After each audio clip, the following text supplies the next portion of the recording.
All right, my bows and bow ties. It's Friday, November 19th. So yeah, I just wanted to just kick out a quick live since I never really scheduled them in advance. I wanted to talk about the real deal. Now I had used a thumbnail that looks similar to the one that you just clicked on if you're watching this. I really wanted to just talk about the truth about yeah. Let's talk about the truth about middle age. So, I don't think this is going to be too long. I got my situations going on with my bad audio and video.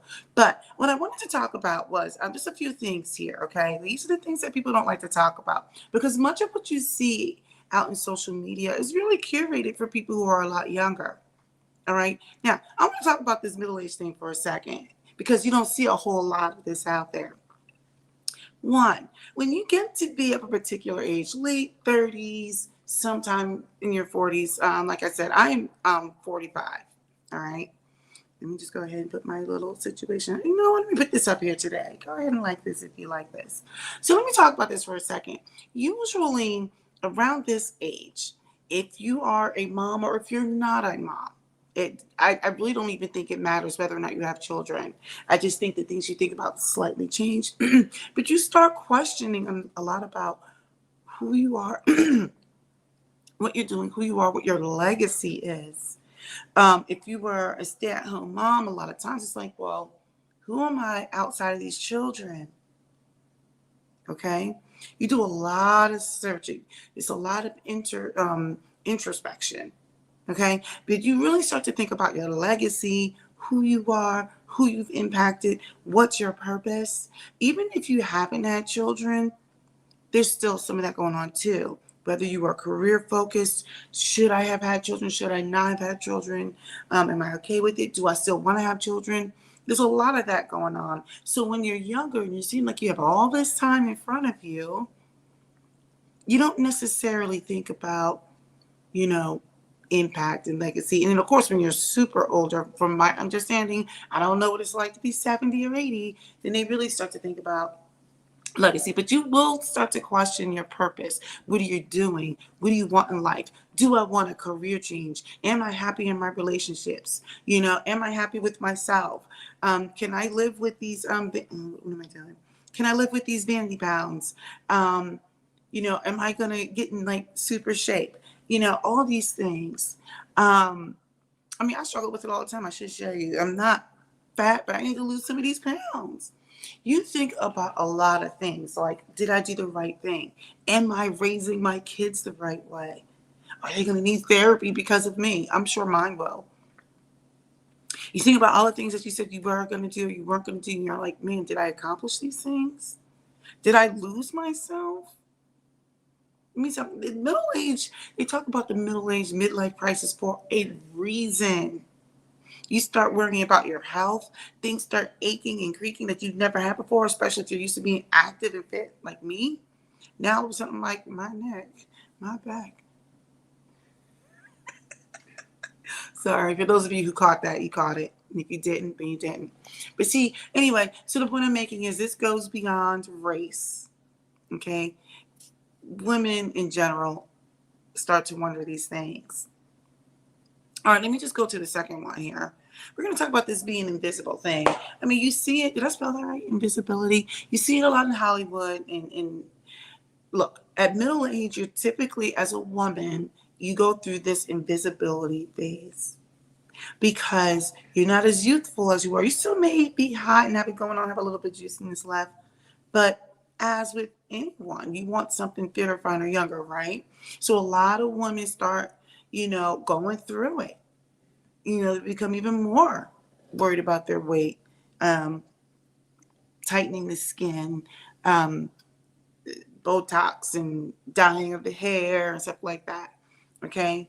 Uh, yeah, that's because oftentimes society will take women and cast them off. There's a reason why when you look at movies, you don't see too many women past, I don't know, I'm guessing 30, because you're like considered no meat. They want the young thing. Not that they're things, but like they want the young woman, everything's sitting up in place, and that's what they want. The point I'm making is you go through this period of invisibility. Now, being that I'm probably way too into myself, I never feel like I'm invisible. But there is this challenging of youth, right? So, and it manifests in different ways for everybody.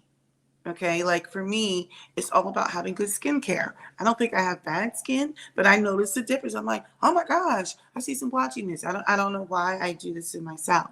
Now, am I sitting here in the mirror all day, every day, primping? No, because I don't even have those kind of cycles. I am lucky that I can actually do this live right now before I actually have to log in for a training thing. I could do that from home. So, yeah. So I don't have the cycles. I have limited cycles. I'm being text right now. I still got some kids that have to get on a bus. So I've probably got about another 10 minutes left of this live. So anyway, the point I'm making is in middle age, you will start to feel like, or many women do, they're trying to hold on to their youth. I mean, you start to see it when you're approaching middle age, you start to engage in the cosmetics, the the dyeing of the hair, the tightening of the skin, or the whatever. And a lot of it has to do with the fact that, you command attention for different reasons now. You don't have you don't command attention now based, not that you don't command attention based off your looks and your beauty and stuff like that, but a lot of times now, at least what I know is like, I still think I got some juice in this life.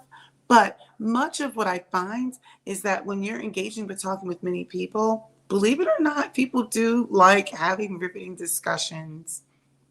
I mean, they still want somebody who looks good and everything like that. But the point I'm making, because I'm getting off topic, is at middle age, you start to have your visibility get challenged. You're chasing youth because you're like, whoa, when did this happen?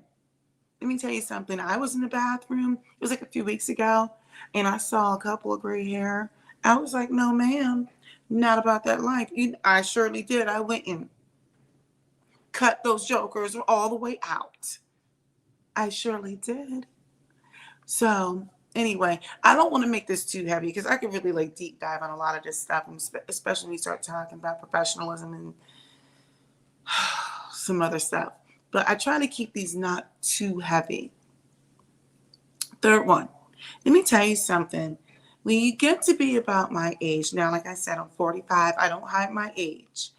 Um, Most of the women I know, even the ones that you think are pushovers or whatever, and it might be in delivery, but we hold no cut cards. Oh, yes. We just start saying it. We're just like, no. And sometimes we get to that point where we don't give qualifiers. Oh, I can't do this because of blah, blah, blah. No, it's just like, no, I'm not going to be there. I can't make it. That's it. And if you do something, we're like, what are you doing? I don't like it when you've done X. When you're in your 20s and your 30s, oftentimes, you're concerned, or many of us are concerned about being liked and being nice. And those things are great. And we want to qualify a lot of things. And I learned much of this from watching men. And now, for those of you who don't know, I'm an engineer by day. So I work with all men, alpha males, non-alpha males. I work with all types. So what I notice is like, if they can't do something, they're like, I'm not going to be able to make it. I can't do it, or whatever. The end. And so what I've noticed with a lot of women as we've gotten older, we've gotten to that point where we hold no cut cards. We're not holding these cards. We're putting it right on the table. We're cutting it up. No, I can't do it. Anyway, so with that being said, you're going to find that in your middle ages, you really start to hone who you are. You start to round that sort of thing out. It actually becomes a beautiful thing. But yeah, we definitely don't hold cut cards. I was on a project maybe 7 years ago, 5 years ago. I don't know. I'm losing track of time. Um, I was losing track of time on this whole part of this conversation I'm having right now. I mean, I'm just kind of like, where was I going? Oh, I know where I was going with it. It was about 5 to 7 years ago. I was working with a coworker of mine, and he made the comment. It wasn't like he was hitting on me. He was making a statement, but he was saying it to me. This is not coming out right. What he said was, there's nothing sexier than when you're working with 40 something women. And at the time, I think I was in my late 30s, I think, maybe 39, 38, 40, I don't know. And I was like, huh? And yeah. He said, now this guy is retiring soon. He's pushing 60. Yeah, he'll be 60 this year. He said,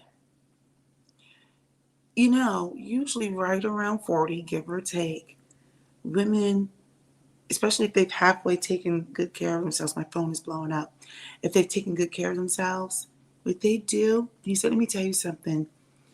They are more confident in their capability, or at least they know how to fake it better.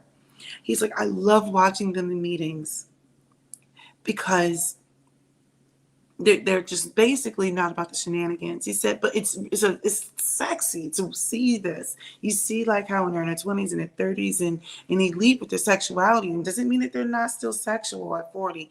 But he said the level of competence and confidence, and they know who they are, and they walk in these meetings and they just deliver. He said usually those are the ones that are like really the most fun to work with.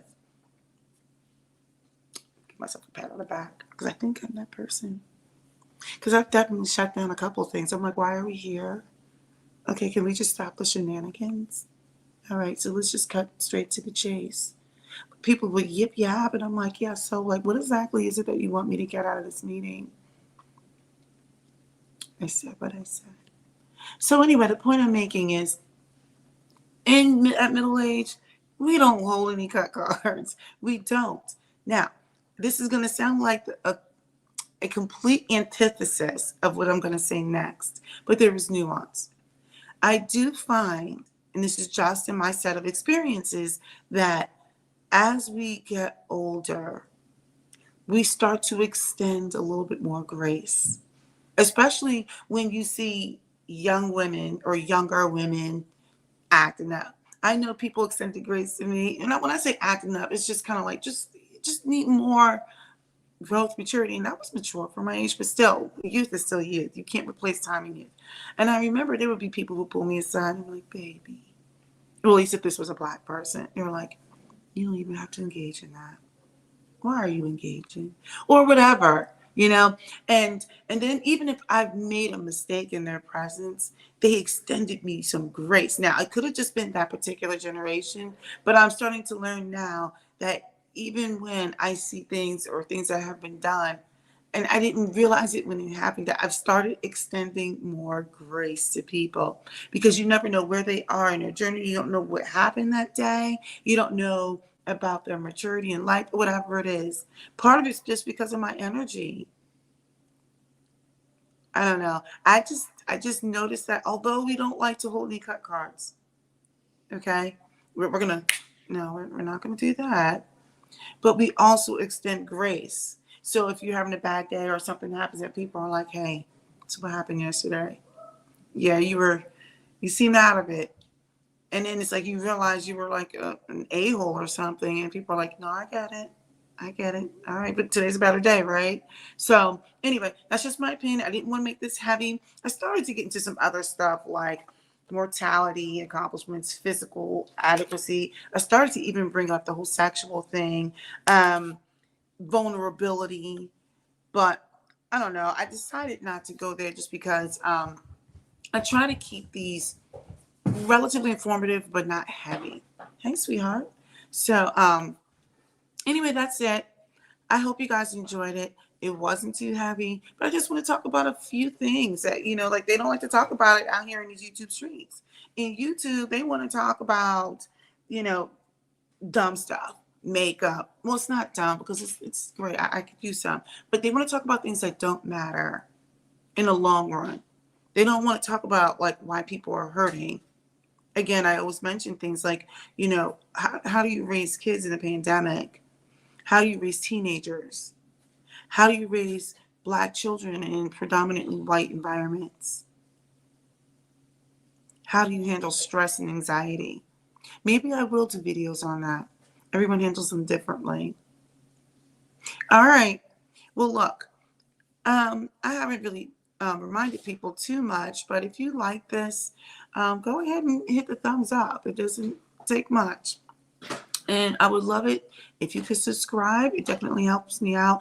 Or better yet, send this link to somebody who you think might enjoy it. Look at the sun coming through. Yes, come through, sun. Look at how it comes across my face.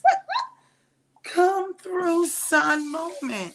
All right, look, let me get out of here because apparently, while I'm doing this live, my daughter thinks she needs to run underwater at the highest, speed possible. So, all right, this is the Black Opinionated Woman out.